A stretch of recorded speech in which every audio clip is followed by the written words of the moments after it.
안녕하세요. 옛날 사랑방 야담을 알아보는 물 따라 바람 따라입니다. 오늘의 이야기는 딸만 9을 낳은 사나이가 아들 하나 바라는 마음에 북촌 무녀집을 찾아갔는데요. 그리고 들판에서 야합으로 낳은 아이가 훗날 공자가 되었다는 이야기를 전해볼까 합니다. 혹시 아직까지 이 채널의 구독자가 아니시라면 지금 바로 구독 버튼을 꾹 눌러주시고요. 좋아요와 알림 설정도 부탁드립니다. 그리고 댓글로 관심을 표시해 주시면 더 고맙고요. 여러분, 우리가 잘 아는 성인, 공자의 출생 비화를 알고 계시나요? 끝까지 한번 들어보세요. 결론은 단정한 유학자 이야기 같지만 그 출발은 의외로 인간적이고 뜨겁고 또 애틋했음을 느낄 수 있을 겁니다. 지금으로부터 2500여 년 전, 춘추 전국 시대, 노나라가 진나라의 침공을 받았을 때였습니다. 성은 불길에 휩싸이고 화살이 비오듯 쏟아졌습니다. 성문은 무너졌고 군사들은 퇴로조차 막힌 도간에 든 쥐꼴이 됐지요. 그때 한 사내가 나타납니다. 키는 8척이나 되었고 어깨는 태산 같았는데요. 바로 대부 공을이었습니다. 그는 혼자서 무너진 문을 번쩍 들어올려 군사들을 탈출시켰고 백성들은 그를 노나라의 영웅으로 떠받들었습니다. 이걸 보더라도 공을은 고대 중국 노나라 사람으로 공자의 가문이 단순한 선비나 학자 가문이 아닌 무인의 기계를 가진 가문임을 강조하는 장치이기도 합니다. 공을은 전쟁의 영웅이었지만 가정에선 마음 둘 곳이 없었습니다.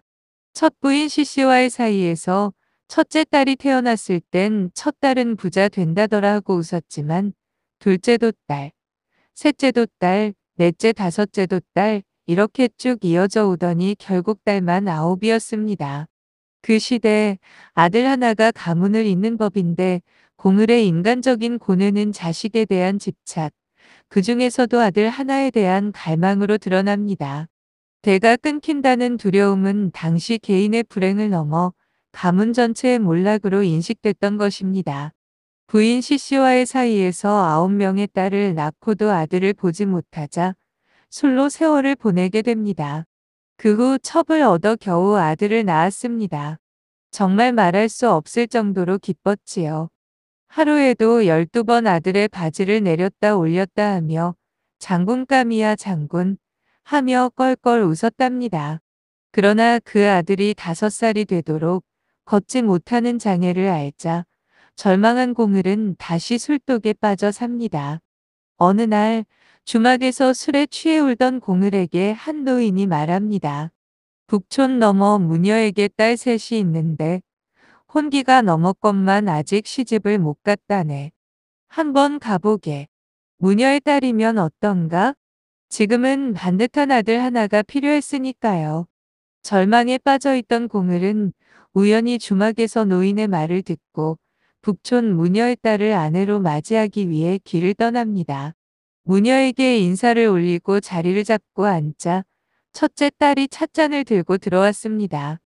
머리가 희끗한 공을을 쳐다보더니 고개를 저었습니다. 둘째 딸도 마찬가지였죠. 고개를 푹 숙인 공을이 일어서려는데 셋째가 들어왔습니다.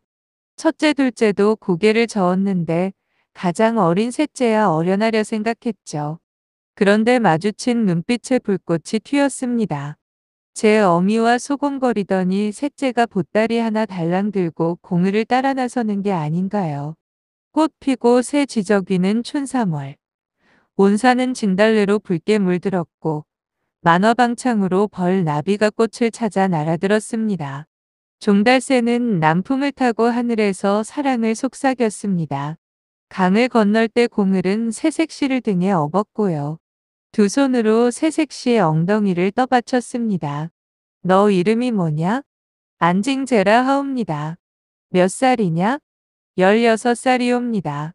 강을 건넌 잔디밭. 그 위에서 두 사람은 생명을 잉태하는 뜨거운 밤을 보냈습니다. 엉덩이를 받친 두 손에 힘이 들어가고 배꼽 아래에 피가 쏠렸습니다. 강을 건너자 둥 옆 새파란 잔디밭이 마치 비단을 깔아놓은 것 같았죠. 고물이 안징제를 잔디밭에 내려놓고서는 잔디밭에 눕히고 품에 안았습니다. 타고난 장골이라 환갑을 넘겼어도 아직도 뜨거운 피가 끓었습니다. 16살 새색시의 안징제도 첫날 밤 화촉을 밝힌 금침 속은 아니었지만 늙은 새신랑의 포옹의 중천의 해를 바라보며 그의 품에 안겼습니다. 들판에서 야합을 치른 것이죠. 잔디밭에 깔아놓았던 고물 군복의 새빨간 핏자국이 선명했고요.